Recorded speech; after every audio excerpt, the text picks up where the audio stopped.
Ladies and gentlemen, coming to you from the Colonial Dungeon, this is the Court Martial Podcast! Introducing your host for this evening, he has a bald spot on the top of his head, and he weighs in tonight at a number you don't need to know. He is the Colonial Loudmouth, Sean McCarty! Hello and welcome once again to another Court Martial Podcast. My name is, of course, the Colonial Champion, Sean McCarty, and today, as usual, we have quite a great deal to discuss.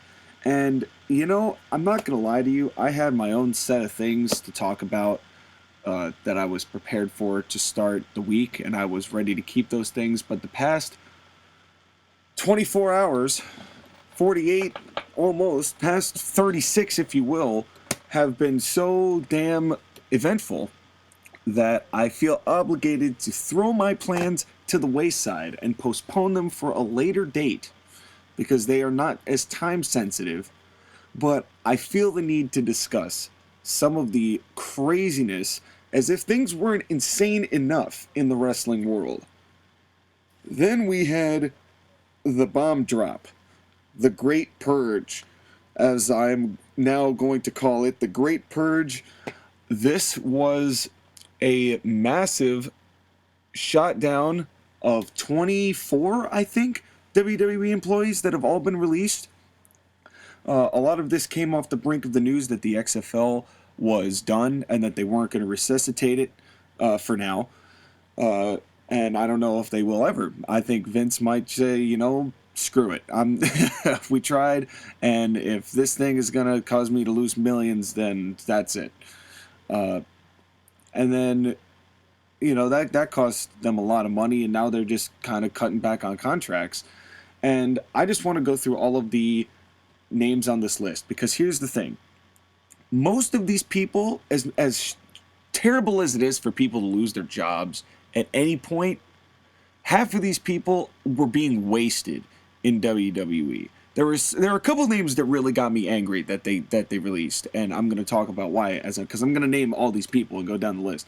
But most of these people, I'm happy, are going to be able to express, once this is all over, be able to express themselves much better than they did before. I have no doubt that this is going to be, for most of these people, a good thing over a bad thing. And I know it sounds terrible, like you lost your job in the middle of a pandemic, and we'll explain the reasons why that happened in a minute. But most of these people on this list, I see this as an opportunity for them. When things calm down, there's more to be done. We've said it all the time, the roster's too big. Eventually something like this was going to happen. Whether it was the talent walking out, or whether it was something like they needed to trim the fat. You know, and I'm going to go through all these lists, and I'll tell you whether I'm happy that they're gone, not because I don't want to see them, but because I want to see what they've got elsewhere. I'm going to just go through this whole list, and we'll just talk each person one at a time real quick. Kurt Angle was working as a producer for WWE. This one's a little sad because I think he was really starting to like it, from what I've been hearing, but Kurt, no matter what capacity, Kurt's an asset to any wrestling promotion that gets its hands on him. And, you know, to have Kurt be able to help backstage and really be able to talk to young, establishing talent, I think that's an invaluable thing. It sucks that Kurt gets dropped at this moment, but I think Kurt has also made plenty of money up to this point, too, unless he's really desperate for money, but I can't imagine that Kurt would be. I have no reason to suspect. I'm not trying to start rumors or anything like that, but it's Kurt. I mean, it's sad to see go. Sad to see because he's had such an accomplished career, but it's not like he's going to wrestle again either. So, you know, best of luck to Kurt, and I'm sure that any place will gladly swoop him up for a variety of things in the future. Rusev. This one I have been dying for. I've been waiting for Rusev to be released because I know that Rusev is worth more than WWE ever made of him at any point, and the disrespect they showed this guy for being a talented and quality worker and doing everything that, you know, he could to make WWE's shit look good. Rusev did that and got over on his own, and then they punished him again. Twice, at least twice, they punished him. So Rusev, listen, I love the dude so much, I cannot wait to see where he winds up. Good on him. Good on him. Drake Maverick, I can't say good or bad because I saw the Twitter video, and that was just heart-wrenching, and I feel so bad for him. But I also believe that he is another very valuable talent. He's a guy who's going to fit into AEW really well. Just the way that he tells his stories and his size, that's the type of people they seem to be looking for. So he could be a good fit and maybe, be able to express himself better. Rusev, I hope, goes to Japan and then ends up in a place like NWA. I don't want everybody to be running over to AEW. That's going to look real bad on AEW's part. Just saying. So I'd like to see Ryder and Hawkins, who are the next guys, I'd like to see them travel as a tag team. And I think they could come up with a better name or something cool with those guys. I don't know if they're going to be able to keep their names, but I think they should stay together, especially now, so they could reestablish themselves as a tag team. I think Zack Ryder has enough of a following to be able to be fine on his own. I'm not sure about Hawkins. I'm not sure the same is true with Kurt Hawkins, but together they might be able to make something of themselves and establish themselves elsewhere. So I hope that they do. I really hope that they do. I liked Ryder from the start. I liked him when he debuted in ECW. I thought he was I shouldn't say that because he had this whole Stooges thing with Edge, which I hated. No, I'm kidding.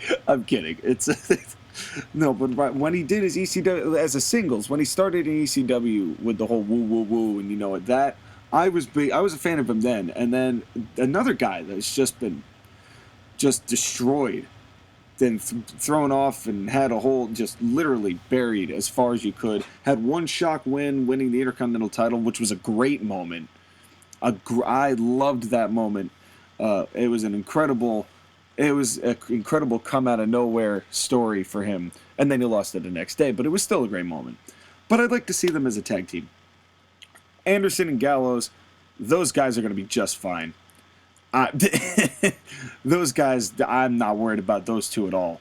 It's sad to see them leave AJ though, because AJ I think did so much better with them around.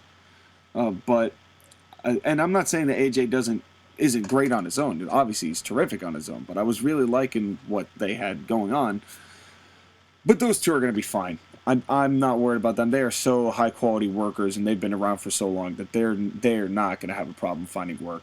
I feel bad for, any time that somebody loses their job, obviously this sucks, but I think that they're going to be fine. Those are two guys who are going to be able to go back and be probably more over almost instantaneously when they return to New Japan or if they go somewhere else. I mean, they have enough appeal from the audience that is left of wrestling fans and sports entertainment fans. So they'll be okay. I don't want to talk about this guy because this one hurts, but I hope that he's treated with respect. Heath Slater. Listen.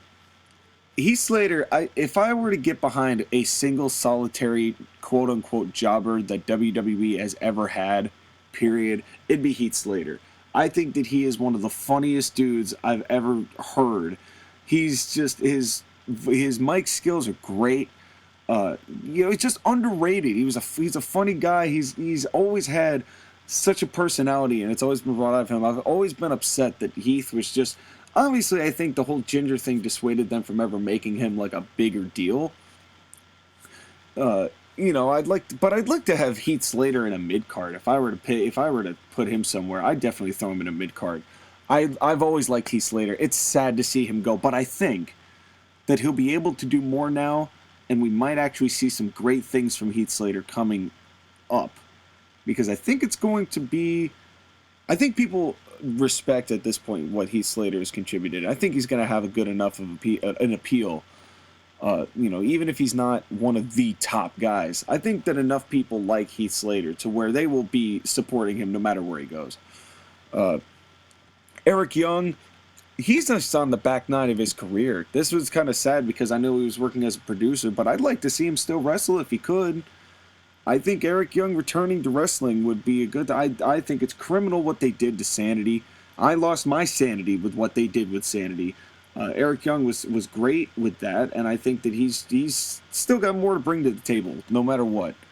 And I think he's going to be one of those guys that WWE is going to be sad they don't have later on when it comes to when they're making all their decisions and doing backstage stuff, because I really like Eric Young.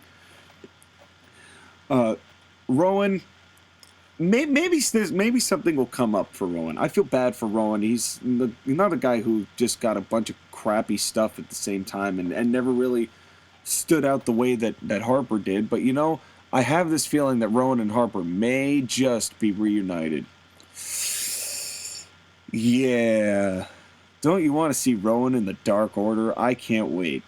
Sarah Logan, I'm really indifferent about. I thought that she had a good look. I never really cared for her work. But I'm sure she'll be fine wherever, you know. I don't know about Sarah Logan. I hope this doesn't dissuade some of these people out of the business, you know. I'm a little afraid of that, but and Sarah Logan might be one of those people I'd be afraid of being dissuaded out of the business, you know, because they still got, you know, Rose still employed. You know, I hope not. I hope we'll be able to see more out of her. No Way Jose, good luck, mate. And I hope you get a better gimmick, and I hope you can prove. I hope he's one of those guys, kind of like C.J. Parker turned into Juice Robinson, and now is one of the more important people over in New Japan. I would like to see that happen with a guy like No Way Jose, like to really prove himself and his craft elsewhere. But I think he's going to be another guy who might just end up leaving the business from it. I'm going to skip the next guy because I'm going to save him for last. Because there's a lot of things points I want to make with this guy. The Canellises, they were going to leave, and then WWE signed them to a 5-year deal. It makes no sense for them to keep that 5-year deal and then not have them on television. And if you recall, a lot of these contracts were re-upped just to keep them away from AEW. And they were 5 years, and they were way too long, so really, it makes sense that WWE would be dropping a lot of these contracts. However, we'll talk about the circumstances around it all in a minute. Mike and Maria Kanellis, good luck elsewhere. I'm sure that it'll be better elsewhere when you don't have an I'm pregnant and you're not the father cuck storyline that went nowhere, that was just embarrassing to everyone involved. I hope that they get a little more seriously taken elsewhere. EC3, thank God. I don't know what WWE has against this man. But this man is seriously, this guy in my eyes is a star, is one of your top guys. You'd put EC3, and I can't believe I didn't mention EC3 before when I was talking about all these underrated people, but EC3 100% deserves better than what he's gotten with WWE both times. And he's going to be just fine. He's going to find a spot that's going to treat him right. I really do believe that. Aiden English, I'm kind of ambivalent on. I'm sad to see him go. But I think he could also reignite his thing with Simon Gotch would be cool. If those two got back together. He's a hell of a talker. But I think I'd like to see him wrestle more than I would. He's just wickedly pale. But I think that he's another one who's going to reinvent himself in a way that's going to be beneficial to his career as well. Because I feel like he's another one of those guys that was misused. Especially because he was punished for like no reason with Rusev Day getting over. Leo Rush, I couldn't give a toss about. I'm sorry. I never really cared for his work. He's a little too small for my tastes and the kind of things he does. He was a great teeny guy to, you know, he was a great manager. I would have kept him as a manager and just always had him as a manager rather than be the wrestler. I never cared for him the wrestler. Him the manager I liked, but him the wrestler, I just don't care for him. So, but best of luck. I'm sure he'll get some work elsewhere. And Primo and Epico. This is kind of sad too because like those two have put so much time into WWE, and this is why I saved these guys and the last guy for the dead last, because you talk about guys who have been around for so long, and Heath Slater falls into this category too. These guys have dedicated so much time, and Ryder too. Ryder hasn't been released in the longest time. These guys dedicated so much time to WWE, and because of a couple bad business decisions and a global pandemic, these guys have to be on the receiving end of that. Although it's another one of those teams that, when was the last time you saw them compete? That wasn't a live show.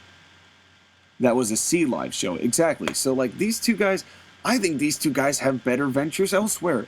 Go be who you really are. Be the Clones. Be the Clones again. Even if it's your actual names. You know, I just feel like these two guys deserve better, and will get better, and we need more established tag teams. It'd be nice to see these two back on the established tag team scene somewhere, where they're not just jobbing out to people and they're actually treated with respect. So those are another two guys that I think, so it's a long list. But here's the last guy, and this is why I'm so upset about this. Mike Chioda has dedicated so much of his life to the WWE, at least 20 years, maybe 25 to 30 now. He's dedicated a long time to the WWE. And they say to him, one of the most respected referees, one of the only referees that has any sort of credibility left, you're out the door. First of all, how much was Mike Chioda making to have him be on the list of guys that you feel is not necessary to your overall plot? I don't know. I'm just, and the thing is, the thing that bothers me about this whole thing, it's like the circumstances around this suck so hard. But it's not like Mike Chioda couldn't get a job elsewhere either. I'm not saying he couldn't, but it's just a sign that WWE rewards no loyalty. And that at the drop of a hat, at any time, if the circumstances are bad enough, you are disposable. And that's the state of affairs just throughout the country, is that. But it's really said. I almost wonder what Mike Chioda's firing is going to do to the rest of the wrestlers. You know, with this many people getting dumped. Does it not scare is it trying to scare the WWE talent into staying? Is that what it is?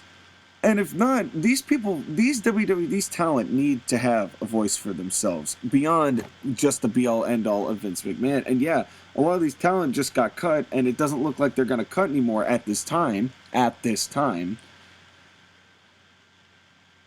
it's just one of those situations where, if these people were all supposed to be, and this is the thing that bothers me about this, right? If these people were all supposed to be friends in the kayfabe sense, right? Like, everybody's fine, they're all just nice and good buddy, and friends with each other, then are all of these people going, oh, well, that sucks, but I'm still employed, so that's cool.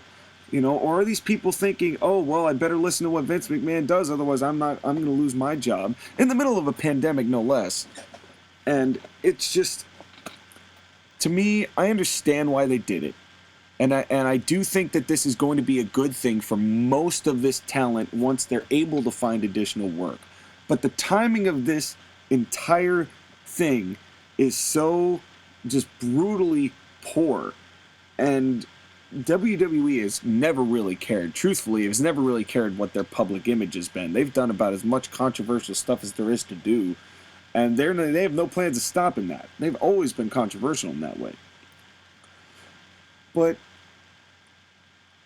I don't know. I guess my thought is this: the circumstances suck surrounding these layoffs. However, I think that everybody here involved is going to find greener pastures because of this move. This Great Purge sucks, and it makes WWE look bad.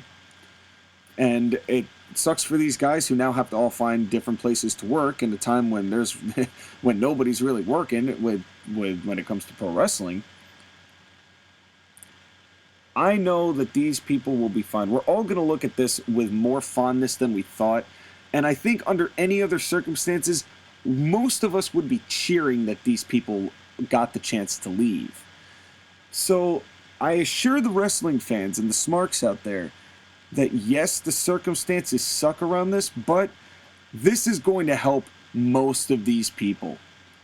And it may not financially, but when it comes to what we've been asking for in the pro wrestling grand, bigger picture, we're going to look on this moment with a little more fondness than we do at this moment. Because the wound is still fresh. And I know that I'm just a smart saying that, who, it's just, I do believe that from what we want these people to be and what we appreciate about the list of names here, that most of these people will be able to find work.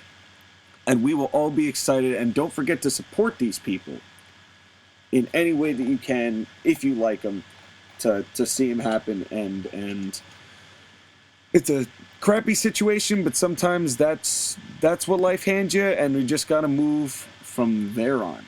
Now, that was a lot. Next thing I got to talk about, and that was before today's news. In the wake of 24 layoffs from WWE, after they reallocated funds to a certain re-election campaign to keep them around, which we're not going to talk about, because I'm going to talk straight about the wrestling part of this. Then we hear that Fink passes away. Howard Finkel. And Fink had been having health problems. I'd been hearing in several shoots. And, a lot of people were suspect that he was not going to stick around. But the thing is, he didn't die of coronavirus. That was not what he was afflicted with.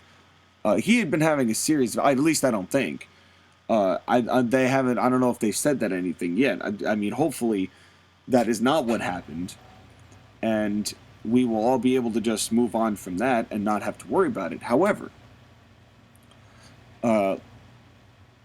still one of the the greatest in-ring announcer of all time. There's no debate about that. I mean, I like a lot of the territory guys. I mean, it's funny how in the territories they kind of cycle through people doing it. But Fink had just the cadence right. He had the gravitas of the moment when it needed it. He was professional through and through. I mean, he sounded just professional. It was the level of class and of course Fink had a lot of things happen to it. We got kicked in the nats quite a few times. He had a tuxedo match with, oh God, who was it? Oh, I gotta look this up. Hold on, let me look this up. I gotta find who it was. Gold versus, was it Harvey Whippleman? In the tuxedo match? Yes, it was Harvey Whippleman. And Finkel won. And that was ridiculous. But he was just an all-around tremendous entertainer. And when one of those pieces of WWF that was needed to be the perfect combination, he was one of those integral puzzle pieces, similarly to Mean Gene Okerlund and how Bobby would be while he was in WWE. And Gorilla, and all of these people who were really at the right spot at the right time to make something like WrestleMania work and to move on. And in WWE's massive skyrocket in the 80s and the early 90s, when that was going on before they had the sync of the new generation and revitalized with the Attitude Era. But the one constant, up until, God, when was his last announced match? It had to have been in, not announced match. I forget which one he announced most recently. One of the WrestleManias. And I think it was probably, I want to say 31, but I could be wrong. I could be wrong on that, but I know that for a fact, I could look it up. And I might as well, because we're here and we're trying to give you the best quality entertainment. So we're going to give you the facts. Last appearance. Fink appeared on a Blast of the Past episode of SmackDown in 2012. It looks like that was the last time that he did anything. But he did the it's funny because he did a lot of the backstage stuff for the network too, and his personality was just so entertaining from start to finish. I mean, he was a guy who added the level of professionalism that WWE needed to look like in presentation and in format to really make what they did work. And he was around for well over 30 years. I mean, God, I'm going to miss Fink. You know, I really am going to miss Fink. He was a good guy. He was a good guy, at least from what I was shown. He was a big part of my childhood, definitely. When WWE was like the be-all, end-all that I ever watched. Fink was part of pretty much everything. Except for SmackDown, because that was Schimmel and then Lillian Garcia. But then, all the big... because I've said many times I'm a ruthless aggression kid. At least that's what I started as. And Lillian and Schimmel were on the commentary... Or not a commentary. They were doing the ring announcing on Raw and SmackDown. But the pay-per-views were always Fink. And Fink knew what he was doing. It just felt more important. It sounded more important. And... I'm gonna miss Fink, and he's really had a lot of good entertaining moments throughout the years, and it's sad to see him go. It really is. So let's talk about lighter fare, shall we? In light of recent events, let's at least get to something that I said I was gonna do last week that I had prepared since last week, because half the program this week has been dedicated to the last 48 hours, which is just banana wacky and not how I usually do things. Let's talk about our match of the week, which this week, as promised, it was going to be the very first Attitude Era match of the week that I was going to review. And the first one I chose was the APA versus the Hardy Boys on an episode of Monday Night Raw, I believe in 99. I didn't check the date, which I should have. And but you can find this video on YouTube. Just type in APA versus the Hardys. Michael Hayes is there. It's their Hardys' first World Tag Team Championship win. So a lot of people have seen this match. The Hardys come down. They have the most generic garbage music I've ever heard. It was worse than what the Midnight Express's music was to some degree. I never cared for the Midnight Express's music. I know it was a different time, but it was just too generic for WWE's Attitude Era. The Hardys theme was awful. Michael Hayes wearing the same Typeform shirt, still trying to look hip with the Hardys, was great. Hayes was believe me, was going to be a big part of this match.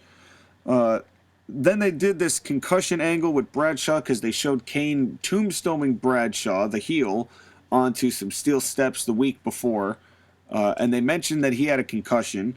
And Bradshaw, the police officer, I don't want to call him a nurse, but the EMT said, like, oh, you're not cleared to compete. You can't go out tonight. And Bradshaw's response is to punch him in the face. Classic. But the concussion angle alone, just from week to week, that being consistent, is not as much consistency. That's more consistency than we see on WWE programming now, in a lot of ways.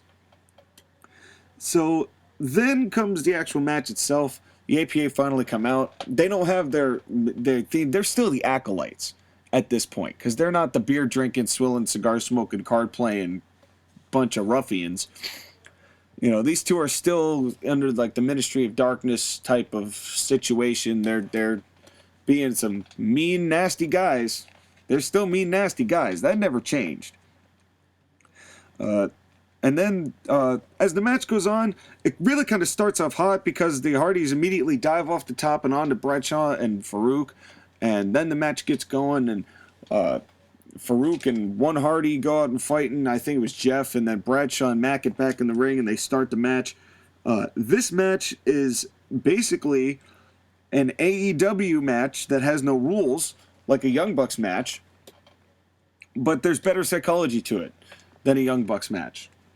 No offense, but it's true. It's just pandemonium. There's double teams everywhere. The tags, nobody's touching the tag ropes. There's no such thing as a tag rope in this one. Most teams are able to just come in and do double team stuff at any time they want. Like Hardy hits, Matt gets a scoop slam, or no, he hits a neck breaker, and then Jeff gets on top one side, and Hardy gets on top the other side, and they do the leg drop splash combo, which looks great, obviously, because it's the Hardys, and that's what they do. But man, the Hardys, they were the Young Bucks before the Young Bucks were the Young Bucks, and I love Matt and Jeff. We've mentioned this, and this was just a whole bunch of, there was a bunch of double team stuff, and then there was rules when they wanted to be rules, but they were not fully enforced in any respect throughout the entire way. Bradshaw just starts laying it in with a massive clothesline to Matt, which was great. And the thing I will give Bradshaw is he always lays it in. Every time he does it, he always lays it in, and I always love him for that. Then the finish to this match, which is absolutely ridiculous, is so Michael Hayes goes to distract Farouk. Michael Hayes, the babyface manager, goes to distract Farouk the heel on the ropes. Farouk goes after Michael Hayes, the babyface, as the heel, and then Matt Hardy gets Bradshaw at the same time up to the corner, or Hardy's on the top rope, and Bradshaw's trying to get him down, and then Jeff Hardy gets to the rope, stands up from the top because Michael Hayes had brought a cane and hits Bradshaw on the back with the cane, and then Hardy pins him 1, 2, 3, and you got new tag champions. So the baby faces in Jeff Hardy and Matt Hardy and Michael Hayes cheat to win the match and distract the referee so it's out of position, so that the heels would go after them, and then the baby faces hit him with a cane, and then Hardy goes for the pin, and that's the tag match. And in 4 minutes' time, you've done the heels doing a babyface finish, and the babyface is doing a heel finish with a heel-like maneuver and a cheating to win, and the babyfaces win, and the crowd eats it the fuck up. I don't know how they ate this up, the way that they ate this up. It was absolutely insanity. Because the crowd just went nuts, and they were big for the Hardys because a lot of the women were really infatuated with them because they got a good amount of female demographic back then. And it was, it was a fun 4 minutes. I will say it was it's 6 minutes with entrances, but it was a fun 4 minutes wrestling match. But the finish was so backwards, and this is what determined to me that the Attitude Era, and particularly this is Vinny Rue booking at its finest. He knew the finish, but he didn't, and I don't give this to Vince too, like they knew the finish, but they knew the finish was not meant for the right allocations, but they were trying to put it in a place, and in a weird way, it didn't really matter. It didn't really matter because it still got the same end result, and the fans still went bananas when they won the titles. So it was just weird to me, knowing the traditional wrestling tropes, but I guess that's the way, what they say. Rules are meant to be broken, and once you know the rules, you know how to bend them, and you can break them in ways that manipulate it to your favor, and maybe that was the right decision, But it was definitely some very fast-paced insanity that the Attitude Era knows all too well. And so with that said, we're going to transition this to our APA Superstars Spotlight, because we didn't do it last week, and we were going to do it last week, but we were talking about the Firefly Funhouse, and we're not going to bring that back up, even though I just did. But let's start with Ron Simmons. Ron Simmons, to me, is a guy who has always had a tremendous amount of skill in the ring. He's always had a good look.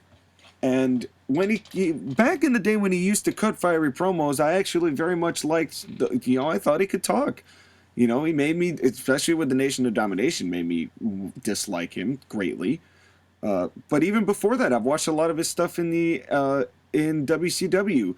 And not even his world title run, which we reviewed last week, but his stuff with Doom, when it was him and I think Butch Reed, and those two together were absolutely were great together. And Doom was a hell of a tag team, and they had a great match. I want to say it was against Midnight Express that I saw just recently. That was another great pairing, and those two really knew how to work. And Simmons always knew tag wrestling very well. I mean, between Doom and then Nation of Domination when he did that, and then turning that into the APA, Ron Simmons has always been a terrific tag team wrestler. As a singles wrestler, I've liked him, but I don't think he was only ever really used properly once, and that was in 92 WCW.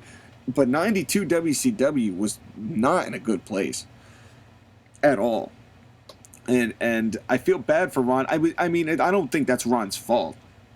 Don't get me wrong. In no way do I believe that is Ron Simmons' fault by being the world champion and stuff like that. But I think that everything was so mismanaged by Herd that it just didn't pan out that way. But that's just the way it goes sometimes. You know, and you know, Jim Herd, you say what you want about Jim Herd, but I thought that Ron Simmons was always a quality performer and always did great things the entirety of his career. The damn thing that came after, I don't know if I loved. I mean, it was fun, and it was funny, and he definitely sounded good, but and especially as his body started to deteriorate, as what happens with a 25-year career, or however long it was. But Ron Simmons has got a lot of quality things. Anything with his APA stuff was great. I do recommend you go watch some of his tag team matches with Doom. Because that's some quality. I would say that's peak Ron Simmons is there. And I mean, his matches with Vader were good too. But really, go back and watch some of those Doom matches. They are truly one of a kind. And I really do think that Ron Simmons has had such a respected career, and I'm happy that he's in the Hall of Fame, or he's going to go into the Hall of Fame, if he isn't already in it. But he definitely deserves respect, without a doubt. And truly, one of those two tag teams, if you look at the APA, that was one tag team that had two world champions in it, which not a whole lot of tag teams can say. You know, you say that about Edge and Christian because they were. Say that about Matt and Jeff because they were. If you count Matt's ECW run, or moreover, you count Matt's TNA runs, I should say. Other world champions there. And the Dudleys, I mean, Devon was never a world champion. Bubba was, but Devon was never a world champion. But the APA both had world champions in it. DX, obviously, but another one. And then we go to Bradshaw. Now, I'm speaking nothing of him the person. This is purely his professional wrestling career. There's very little of JBL I don't like at this point, for having watched it, except all of his commentary. His commentary just annoys the hell out of me, and it always annoyed the piss out of me. And maybe that's why he was so good at it, and because he just annoyed the piss out of me. But sometimes it was just because he didn't add anything to the conversation. You know, he wasn't doing anything to better hype the match. But one of the things that I really like, I mean, his Justin Hawk Bradshaw days when he just got there, it was meh. You know, obviously that was him just getting his footing, getting a bad thing. And then he was the new Blackjacks, which was also bad. And then he started getting his footing with the APA, which was helpful. And with the Acolytes and the APA, and really got to show that clothesline from hell. JBL always lays it in, and I've always liked that. I mean, he's a big fighting Texan, and I've always appreciated the fact that he's a big fighting Texan. And, you know, some of those brawls that he had, I mean, that APA match with Public Enemy, where that was stiffer than stiff can get, that was pretty nasty. I mean, they knew how to lay it in. Both Farouk and Bradshaw did. And then Bradshaw goes and kind of floats around on his own after the APA splits up when they do the brand split. And, he kind of peters in and out. He has I think it's a hardcore title run where he changes the title to the Texas belt. Maybe there's a European title. I can't remember. But he just changed it to, like, the state of Texas, which was okay. Then he had that match with Trish and Jackie Gata and Chris Nowinski. And we will have to talk about that match at some point, because that was a train wreck and a half. And then Bradshaw and the APA reunites when Bradshaw goes to SmackDown. And then JBL becomes the WWE champion out of nowhere. And I loved it. I mean, I hated Bradshaw. Don't get me wrong. I hated Bradshaw for taking the belt from Eddie. Back in 2004, I was, very much still encapsulated in it. And I was so upset that JBL not only beat Eddie for the title, but held the title for so goddamn long that I was so excited when Cena won it from him. And then he had that terrific I Quit match with Cena the month afterwards, which was absolutely terrific. There was a time when I really did believe that JBL was a quality WWE champion, and I still do believe that. Unfortunately, the numbers don't back it up. But I really do believe JBL was incredibly good at what he did as a world champion, and he deserves more respect for that run than I think he gets. And then he had the thing in 2005, and he kept going from there. I mean, JBL was one of the most impressive parts of the Survivor Series tag in 2005 with that big fall-away slam to Shawn Michaels that rocked him out of his boots, which was just tremendous. 2006, I don't really remember much of Bradshaw from 2006, I'm not going to lie, but then his stuff, I'm going to skip ahead to 2008 and 2009 specifically. His stuff with Shawn Michaels was better than I thought. Him and Michaels had a pretty good chemistry together, and then, beating Punk and then losing to Mysterio and then quitting. JBL, to me, was always a tremendous performer, and I have incredible respect for the wrestling god as it is. And I always thought he was a great talker too. Big, loudmouth Texan, loved to talk. I loved it. And when he did his whole New York City, and then he went to New York City and did Millions on Wall Street. And that led to his much more conservative and financial success story because that was much more an extension of himself. Because he's appeared on Fox News several times. Not that I watch it, but he appeared on Fox News several times to discuss various and sundry. And so really, when you get to thinking about it, JBL and Farouk, not only are they a great tag team, but they were great individual wrestlers, and both deserved world title recognition. And I am happy JBL's going to the Hall of Fame this year. I think the EPA have already gone in. But if they haven't, Ron Simmons should definitely go in, but I think he's already in as well. I think he was already inducted. And those two truly are and should be held in the regard as some of the best of their time. And underrated guys of their time who reached their peaks at different stages, but at the end of it, from start to finish, both guys are grade A talent. And with that said, we have to take our first commercial break. After a slugfest of hearing me rattle on about names and crazy things of today and two big old beer-swilling brawlers. And next week, hopefully we'll finally get a drive-by good, set, and ready to go. But it might be later, because the timetable's still up in the air. But you know that I will be back here next Friday, potentially with a guest, potentially with two guests. We're not sure what's going to happen. Anything's possible here at the Court Martial Podcast. So with that said, please enjoy this message from our sponsors, because we will be right back.